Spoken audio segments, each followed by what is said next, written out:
to a World Cup. You have to excuse my neighbor. He likes to rev engines. Uh, I think he found out the mistake. I think he knows what's going on now. So anyway, Hey guys, how's it going? Welcome back to Training Ground, episode 3. We made it. Yes.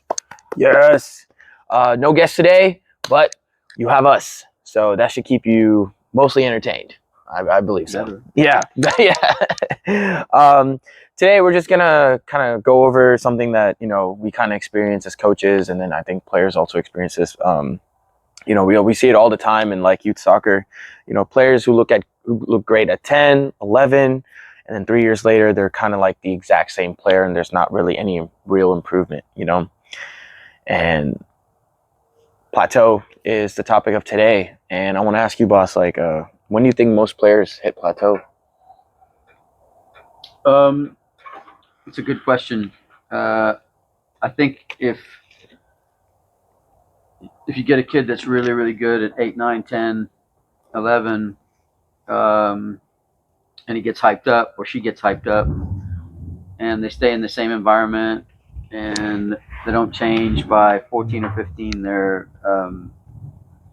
that's when they hit their plateau. Because I have a lot of kids coming in here who all of a sudden need an edge because they've lost their edge and they don't know where to go. I heard it once put from a swimming coach, or actually it wasn't a swimming coach, it was an analysis done on a swimmer, and she was in the pool every day, and she had this guy come in. He was a fitness expert, and monitor her routines. And what he noticed was that she was in the pool every day, and so she was just plateaued out. She was doing the same stuff. So they went to 1 day or 2 days out of the pool doing weights and flexibility and stretching and other things, and they changed up the routines and everything, and then she started to grow again.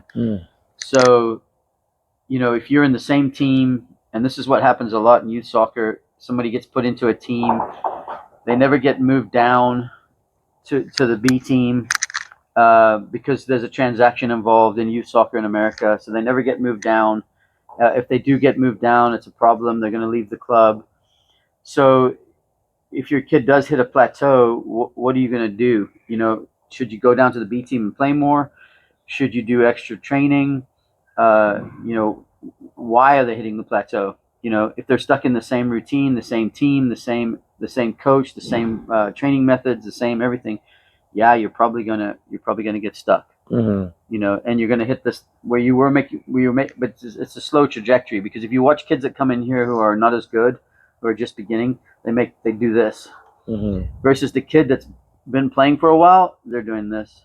And it's a slow, gradual, and it's tiny things that they need to work on to get better at, So I say they start hitting that plateau when they're 14, 15, 16. 14, 15? Yeah. And you're going to find out who's really a player and who wants it. 7 to 13 is a skill level, and then 13, 14, 15, it's all about decision making and how you're getting better. But you still have to maintain your skill level. You still have to stay sharp. So what are you doing in that period to stay sharp? And what are you doing to raise your level? And it's just little things, tiny things. If you don't follow those details and you're not hitting your basics, and you've heard this comment too, like, go back to basics.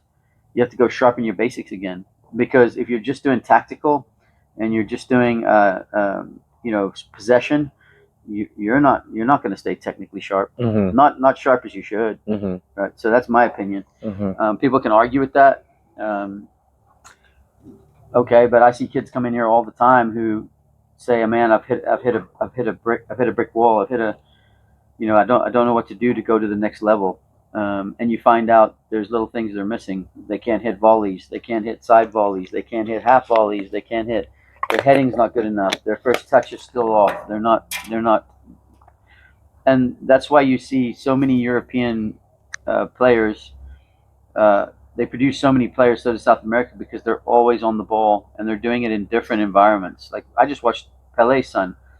He goes and he trains with his club, but he is also, or wasn't it Pele? It was Ronaldinho's son. He goes and trains with his club, and he's doing that, but then he's also going out and doing freestyle. like the Brazilians do, and he's Mhm. doing futsal, and he's Mhm. doing all these little things, and he's Mhm. training on his own, and he's going to the favela, and he's playing in the streets, and he's doing a myriad of things to stay sharp, and he's always on the ball, right? So to me, that's the key. And here, we don't embrace the skill level enough. Mm. People can argue with that. They can talk about tactics, and they can talk about private training this, private training that, but I'm watching it from the other side, and I'm saying, well, and it's not every coach. You're not keeping your kids sharp because all you focused on is a 4-3-3 and pigeonholing them into positions, and not. And so if we're really worried about development, we're not going to play every kid in the same position. But here we have to win because mommy and daddy are going to get upset about their money being spent because they're not getting results or seeing the ball go in the back of the net. Well, that doesn't help. That doesn't help the kid. Yeah. That's not gonna teach the kid. Yeah. That's not helping the kid. Yeah. I don't think like any professional soccer team is gonna take a kid just because Lone Star won like 3 games in a row or something. Yeah, whoever it is. Yeah, Right? yeah. I just saw a recent article on AC Milan. It was Ibrahimovic, who had a stud sterling career. Yeah. Talk about the youth at AC Milan. Oh yeah, I saw that too. That And he was said, crazy stuff. He said, if we have 2 players and one's a hot shot, he's going to get his game, but we're going to take that other kid that's a rising star that has potential. We're not just going to sit him on the bench. We're going to find a game for him so he gets game time and he plays, right? And that's the things that has to happen. You have to work on your development. Yeah. And despite all that, it's the kids that find different places to go and play. Like they play futsal in here. They play Thursday night, or they play or they go to some sort of pickup area, or they go and play indoor, or they go and play, or they do juggling on their own, or they're playing off walls. Those kids are the ones that get good because they're doing all kinds of different things to get good. If you're just going to 2 practices or 3 practices a week, have fun with that. Good luck. Yeah, your coach can get you so far, but I've heard other youth coaches say it. You've got to do more than just what I'm giving you. And I did. I spent hours on walls. So yeah. So I think that's where they hit plateaus.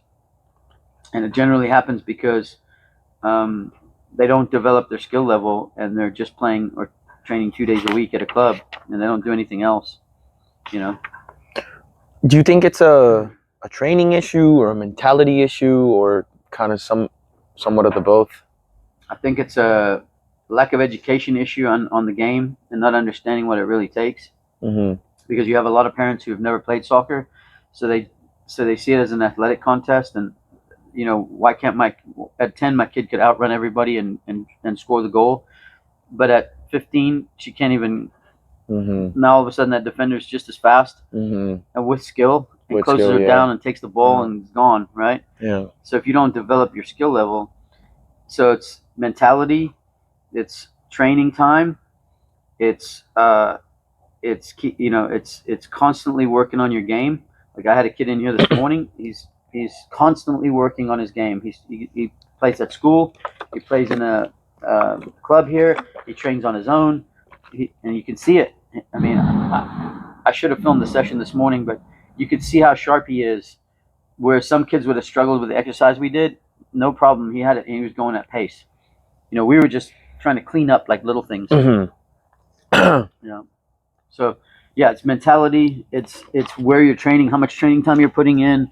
It's who you're playing with. I see so many teams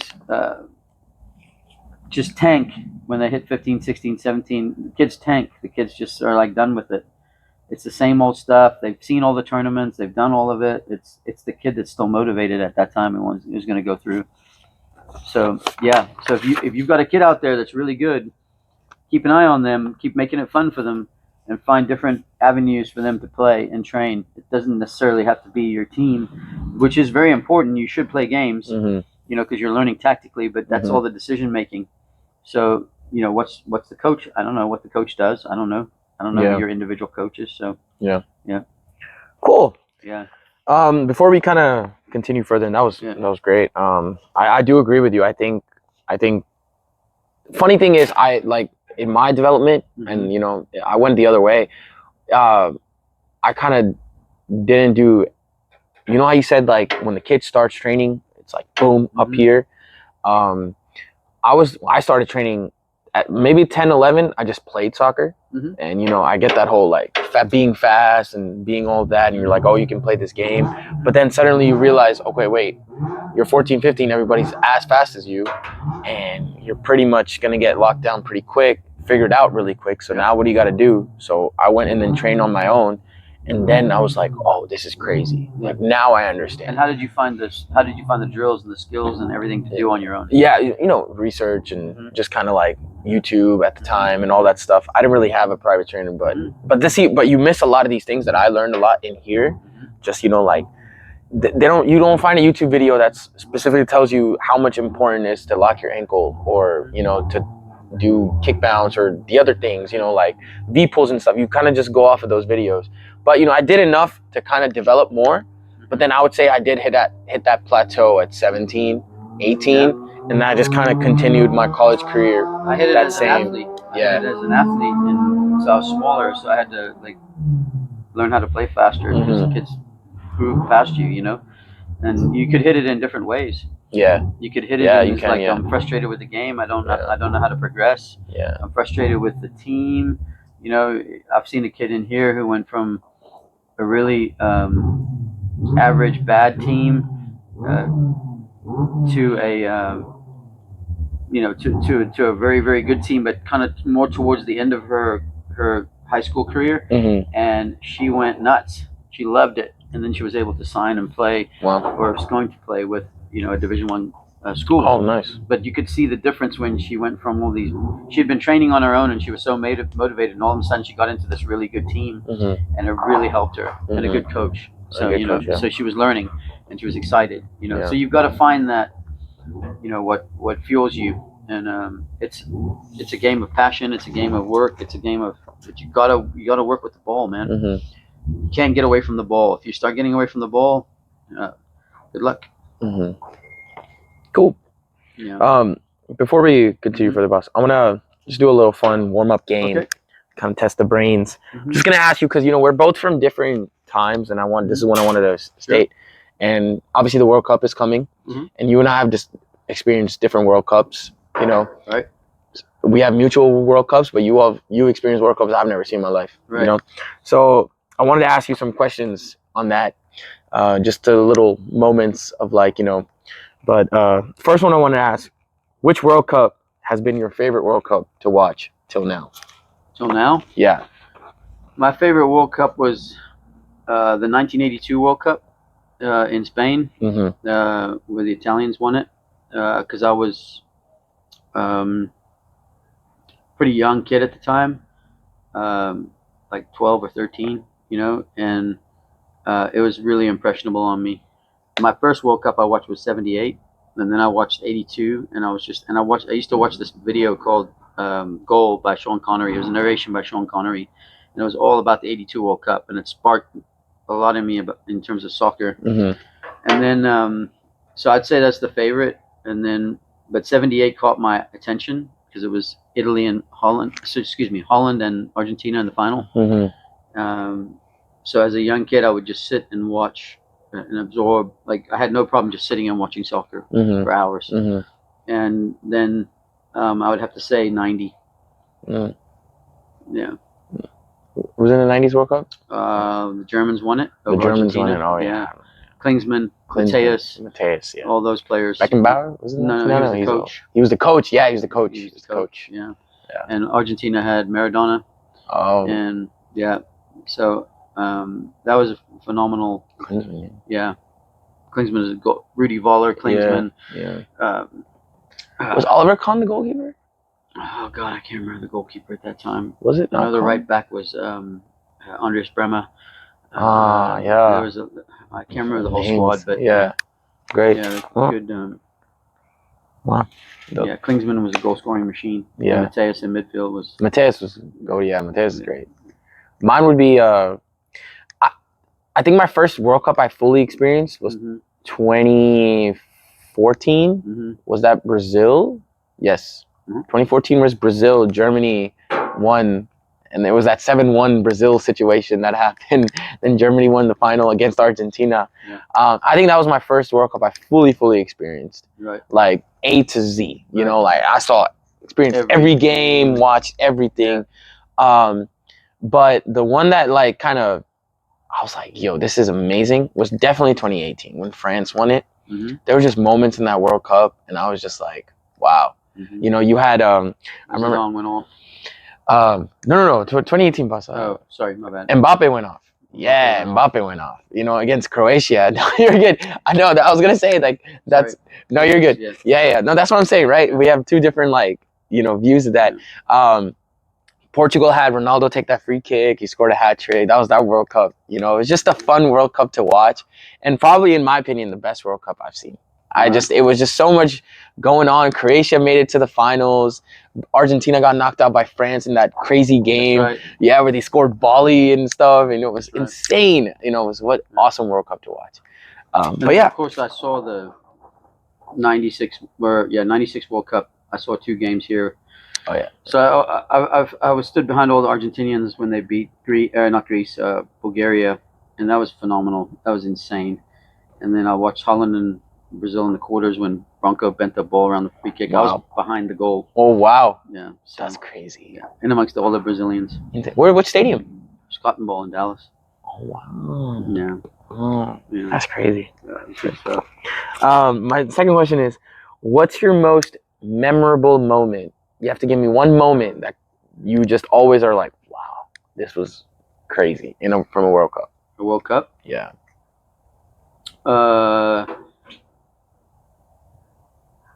Crazy World Cup moment. Being in the stadium when Brazil and Holland played. Mm-hmm. Insane. Oh really? Yeah. So that was even more insane than like Argentina. The Argentinian fans were they just bring a vibe that's I mean, because they never stop and they're jumping up and down. The Brazilians were more in their bands and like that kind of stuff. Yeah. The Argentinians are like this, so the whole stadium's rocking. So yeah, I could say probably, but being at the quarters of a World Cup was insane. And then watching the reaction of the Dutch afterwards, the Dutch fans all crying and then the Brazilians starting to dance, and they're all like doing their little dances. And then we went back to this hotel and they were all dancing in the lobby. Wow. Yeah, so it was pretty cool. That was pretty cool. Yeah, mine was still that Ronaldo free kick to tie it with Spain. Yeah. It's just you talk about clutch moments. That's crazy. Dude scored every type of goal before, and then scores a free kick in the last. It's just he's iconic, man. He's so I don't even know how to describe it. Yeah, calm down. What's your most controversial opinion about the World Cup? Controversial opinion. Yeah. Or like a controversial moment in the World Cup that you experienced, like, I don't know about that. That's kind of suspicious to me. When the U.S. got knocked out in Korea, Japan, when the U.S. got knocked out, I think they were playing Germany. Goal should have stood. And they go home, and it's like we were into the quarterfinals, and you would have seen American soccer go to another level. Even if they'd lost in the quarters, to me it was like, really, you got to lose it like that. And I think England could say the same against Germany because that part hit the post and it went down like that. Yeah. So you have this whole debate about VAR, but if VAR had been there, you would have had a different results of countries going through. So yeah, that is crazy. Yeah, so I would say VAR has a place. Some fans don't think it does. We should go back to being, we could have the whole VAR discussion, but we could, maybe another podcast. If we get in a guest, someone, kind of, I would love to have the VAR discussion. So, if you look at American sports, you do have a lot of VAR type situations, and you can see where they've gotten things wrong, but you could also see where things were right. Right, yeah. And the right decision was made. Yeah. So, and the money you have on the line and the stuff you have on the line right now to go through to a World Cup, you'll have to excuse my neighbor. He likes to rev engines.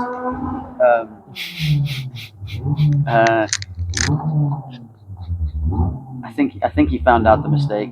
I think he knows what's going on now. So anyway, you just have so much money on. I was just reading today. Hold on. You have to excuse my neighbor. Oh my God. Oh, that was actually funny.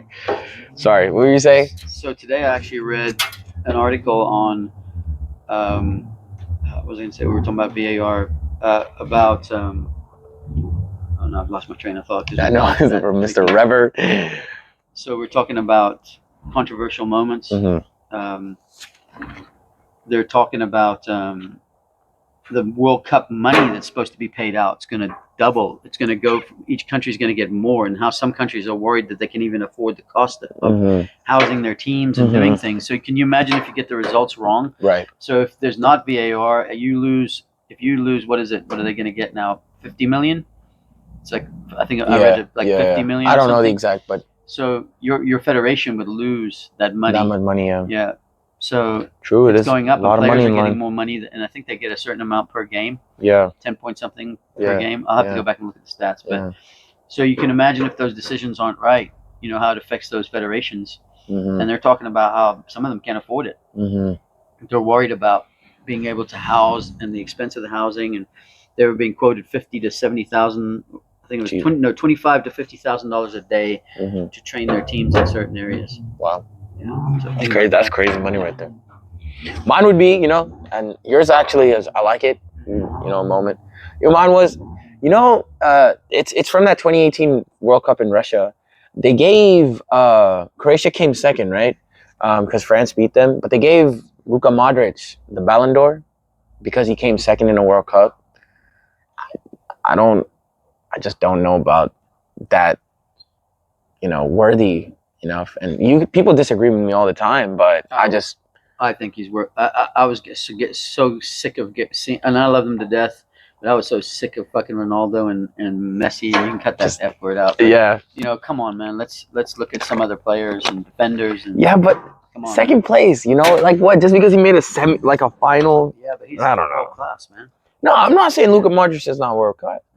Ronaldo scored the highest amount of goals in a Champions League tournament ever. He literally scored 12 goals in the whole. That's not been beaten until now. Now it's 14. My bad. It's 14. He beat it again, but at the time it was the highest. So, and then he wins the Champions League. He wins everything, and then you don't give it to him because this guy came second. I get he was part of Madrid. Modric did everything that Ronaldo did, but he made it to a final. I don't know, clutchness wise, but again, that's what I'm saying. It's an agree to disagree situation. It's a good way to cap off his career, and he deserved it. Yeah, hell of a player. Amazing, Luka Modric, one of my probably fed Ronaldo most of those goals. But we can watch over that. I don't know about. Assists did he have? I don't think it was a lot. It was his stats didn't speak it. Yeah, he was a great midfielder because he would perform. But Ronaldo, he just goes off and does his own thing at times and just scores goals. But it's one of those moments, right, where you agree to disagree. I don't know. I just thought that. Give it to him. Let him have it. I think Ronaldo had won how many Ballon d'Ors? Yeah, it's good. You got it. How many Messi win? Yeah, come on. That's crazy. 8 is insane, man. What the heck is that? Yeah. All right, we can go back to the development, because okay, like Messi and final discussion, and this is where I think things can get interesting. Parents and environment, how they kind of affect Plateau and things like that. But the question I want to ask you, do parents push games a lot in youth soccer? No, I think clubs do. Well, I think it's kind of a catch-22 because American sports are very organized. But if you look at the best basketball players, where do they come from? Here, outside. Where do they play? Where do they learn a lot of basketball skills? Like on the courts? I don't know basketball. Sorry. Okay. Yeah. So a lot of basketball players play pickup. They play 1v1. Okay. I see what you mean. Okay. 3. Okay. So they play a lot in those environments to get better. Got it. Right. They're always playing. Yeah. They're always playing in those little games. They're always working on their shots. They're always doing stuff. So but it's not forced. I'm going to go to basketball. It's not organized. Shoot hoops. You know what I mean? And therefore I start developing this innate ability. If you watch, they call him White Chocolate, that basketball player. The passing range and the insanity, the way this guy could pass a basketball. Is he like a current basketball player? No, he's retired. But he's retired. Won an NBA title. Oh, okay. it's insane. I'll show you afterwards. Yeah. But my point is the clubs push the parents here want leagues. They want everything organized because that's what other sports do. That's how they start. You go and you play organized baseball, organized softball, organized volleyball, organized this, organized that, organized this, right? And you're seeing that all over the world now a little bit. It's organized, organized, organized, organized, organized, organized, organized. Well, the best players come from what? Unorganized. Unorganized, yeah. Look at the Brazilians. Yeah. What do they do all the time? It's unorganized. Unorganized. They play those. Yeah. Doesn't drop the ball. Crazy. Yeah. What the heck? And we see it in basketball here. When you got your kid that lives in the hood who plays basketball every day, unorganized. Yeah. Then he goes and plays for his team, and the coach gets a kid that's like dang, dang, dang, dang. Yeah. Boom. You know what I mean? And he's doing. So all he has to do is coach tactics because this kid is so good. Yeah. But in our suburbs and in our average neighborhoods here, organized. So what kind of player does that produce? Just a textbook player. Yeah. Textbook player. Yeah. And then so the parents are like, we're going to pay for this league. He's going to play in this league. Yeah. And then, he's pretty good at this age, so now we'll move him to this club, at academy. Sure. And what is it? Organized. Organized, yeah. Right? Yeah. And I've been in the systems there, and we used to throw games in that were unorganized. Yeah. Just to get the kids to stop worrying about positions and results and everybody's work. Well, you got to teach them their position at 8. No, you don't. You got to teach them how to dribble, shoot, be creative. Yeah. Who cares where he goes? Yeah. Who cares where he gets the ball? Yeah. Let him do what he wants. Sure. Let him, and pass. I hear it in here at soccer shots. You got to pass. You got to pass. You got to pass. You got to pass. You got to pass. Mm-hmm. No, he doesn't. Let him dribble. Let him dribble. You know what I mean? Yeah. Who cares? Yeah. And I used to stand at my sessions and say to the kids, dribble, take him on, dribble, dribble, Yeah. take him on, take him on, take him on, take him on. Because in South Africa as a kid, I had a coach do the same thing to me. He said, beat him, beat the next one, beat the next one, beat the next one, beat the next, and then I almost scored, and I was like, wow, that was cool. Yeah. And what did we do all day? Yeah. In school, in the morning before school, what did we do? Like play. Unorganized. Unorganized, yeah. What do we do at break time? Play. Unorganized. What do we do after school? Play. Unorganized. Then we went to practice. Yeah. So we'd played 3 or 4 times already that day, and now we're at practice. Yeah. And then we went home, or if we didn't have practice, we went where? To a field. To a field, somewhere random, to play. something grass. Yeah, to play. Yeah. Unorganized. Yeah. And kick balls off walls and do all kinds of things. Yep. So here, everything's organized. So yes, it has an effect. Yeah. So if you're a parent out there, stop worrying about what the position at 7, 8, 9, and 10. Stop worrying about their position. Who cares? Because you never know you don't know what they're going to be at 15. Sure. They could be I've seen a kid play right back his whole youth career and end up as a striker in college. Because all of a sudden the coach figured out this kid could shoot or finish. Yeah. You know what I mean? Yeah. Yeah, you don't know. Yeah. So, let him go. Let him go. So, what was your point? I can't even remember. What was the? Oh, do parents push games too much? Well, it gets pushed because I'm paying for this, so I want to see. I want to see a certain level of I have a certain level of expectation, so I need to see this league organized, so we can get where we need to go because our schedule dictates this because we've got this many kids and everything, and so everything's organized. Yeah. Right. Yeah. So does that breed a really good player? Yeah. It could. Mm-hmm. If the kid, we've got one in here. Sure. I know his mom's told me he plays in teams here, but he goes in his backyard and sets up all kinds of games. Sure. Right? Yeah. We trained him last night. Yeah. He does a lot of unorganized soccer. He does a lot of unorganized. Look at his skill level. Yeah. So he's not I know what always. you're talking about. Yeah, he's not always in an organized situation. Yeah. But he loves the game. He's unorganized Yeah. as crap. He's so unorganized. Yeah. So what's your kid doing? I mean, I have a couple of sisters in here. I know they go in their backyard and do unorganized stuff together. Yeah. I know they do. Yeah. And they're playing all the time and they play in their leagues and their parents put them in their leagues and they talk about their leagues, but I know they're always going. They're coming here, they're going in their backyard, they're playing futsal, they're doing stuff that's not always organized. Sure. No, it's good. Yeah, I think leagues are pushed too much over development and unorganized play because you hear kids come in here and say, it's so much fun. I didn't have anybody coaching me and telling me what to do. I dribbled through 5 players and I scored a goal and That was it. Yeah. It's great. That's yeah. You know, I didn't have coach saying you should have passed the ball over here, or the parent yelling pass it, Yeah. pass it. You know, Yeah. all that.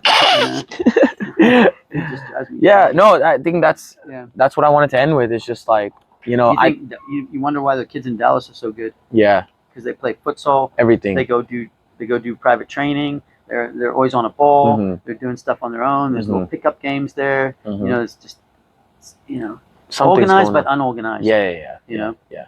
Yeah. I agree too. I mean, you know, Yeah. you play your 11v11s, get that structure down, because if you want to make it pro, you're playing that organized soccer. Sure. But every professional has like perfected unorganized soccer. You know, there's a really good example is he played for Germany. He's Turkish. Played at Arsenal.